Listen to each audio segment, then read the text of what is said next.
Imagine your body enduring the same G-force as a fighter jet pilot. Braking with over 150 kilograms of force with just one leg, and sweating out up to 4 kilograms in 2 hours, all while your heart rate stays at a marathon runner's level for the entire race. This isn't some bizarre series of endurance tests. This is just a regular Sunday afternoon for a Formula One driver. From the outside, it's all speed, glamour, and roaring engines. But there's a huge misconception that these athletes are just sitting and driving.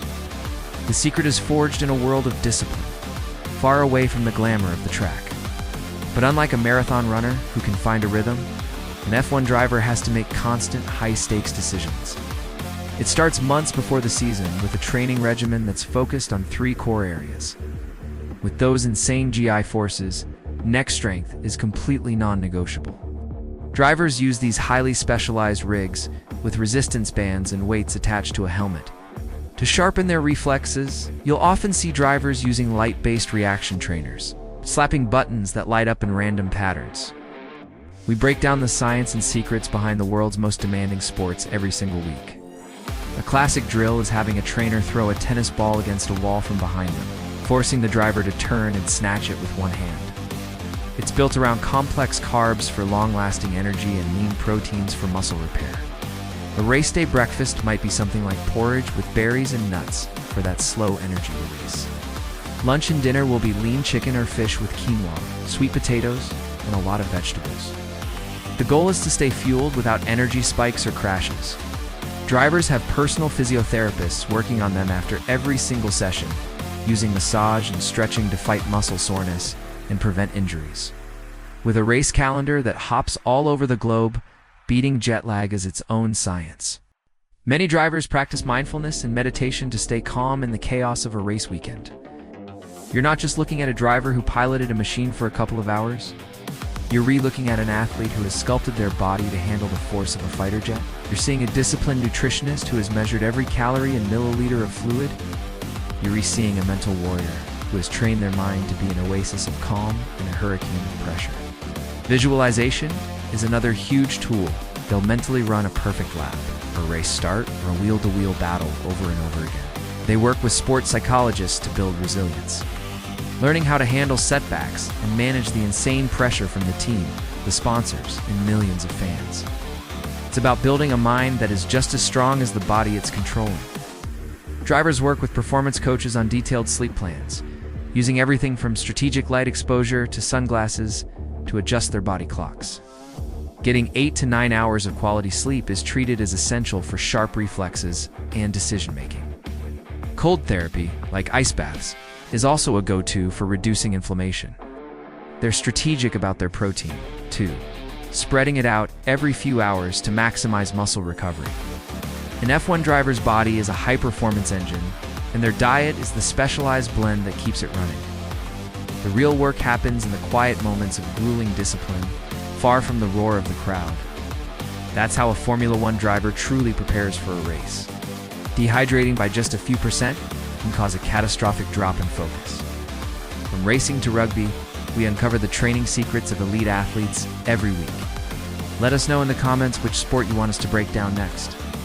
To fight this, drivers fluid load in the days leading up to a race to hyperhydrate their bodies. During the race, they have a drink system with a tube that feeds right into their helmet. It holds up to 1.5 liters, but it's not water. It's a precisely formulated electrolyte mix to replace all the vital salts and minerals they are re-losing through sweat. Fun fact, drivers often say the drink is warm like tea and not very tasty, but it's purely for performance. It's just eating whatever is a one-way ticket to failure. They immediately start downing more electrolyte drinks to kickstart their recovery and help their body and mind bounce back. These drills are all designed to push their hand-eye coordination, peripheral vision, and decision-making speed to a near superhuman level. There's one last critical piece of the puzzle, the mind. In a sport decided by milliseconds, mental strength is what truly separates the good from the great.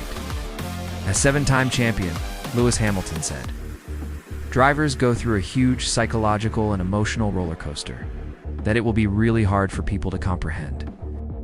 A trainer will pull on the bands to simulate cornering forces, forcing the driver to build the muscular armor they need to keep their head stable and vision clear.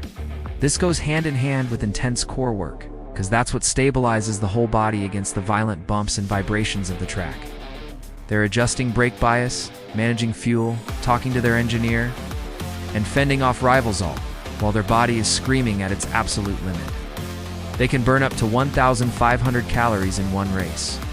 Their cardio training is relentless and diverse. They aren't just jogging on a treadmill, they're out cycling at high altitudes, skiing and rowing to build a massive aerobic base. This is what allows them to maintain mental sharpness, even when their heart rate is sky high for 2 hours straight. They even train in dehydrated states sometimes, just to get their bodies used to the grueling conditions of the hottest races. This isn't just a sport. It's a high-speed chess match inside a blast furnace. The physical demands are so intense that without elite-level conditioning, a driver wouldn't be able to finish a race, let alone compete. Let's shatter that just sitting myth for good.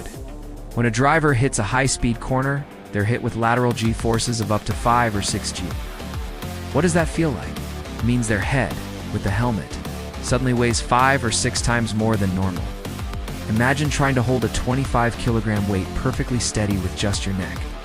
Now do that for 2 hours. The truth is, beyond the champagne celebrations and high-speed overtakes, there's a hidden world of extreme physical and mental discipline. It's a world where a tiny fraction of a percent in physical readiness is the difference between winning a championship and a catastrophic failure at 200 miles per hour. Cockpit temperatures can soar above 50 degrees Celsius, basically turning the driver's race suit into a personal sauna. In a single race, especially in humid spots like Singapore or Miami, drivers can sweat out 2 to 4 kilograms of body weight. This isn't just uncomfortable, that level of dehydration can cripple concentration and reaction time, which is borderline lethal in this sport. So how do they not just survive, but completely dominate under this insane pressure? To get why the preparation is so intense, you first have to understand the punishment. And then there's the heat. All of this is happening while their heart is hammering away at an average of 160 to 180 beats per minute, which is the same cardiovascular load as running a half marathon. So how do you build a body that can handle that kind of abuse? First, the most iconic part of F1 fitness, the neck and core. Next, you need an engine. The driver's engine is their heart. And third, maybe the most fascinating part, the reaction drills. An F1 start is a game of milliseconds. If you're finding this look behind the curtain of elite performance as fascinating as we do, make sure to hit that subscribe button. But all the physical strength in the world doesn't mean a thing without the right fuel.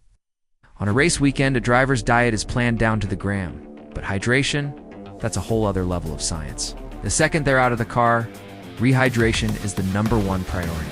Okay, the body is forged and the engine is fueled. Recovery is the foundation of that mental game. It isn't just about kicking your feet up. It's an active process. Then there's sleep, which is basically a secret weapon. Finally, there's the direct mental training.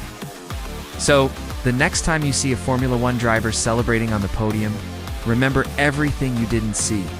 The race on Sunday isn't the main event, it's the final exam. If you love this breakdown of what it takes to be an F1 driver, hit that subscribe button and ring the bell.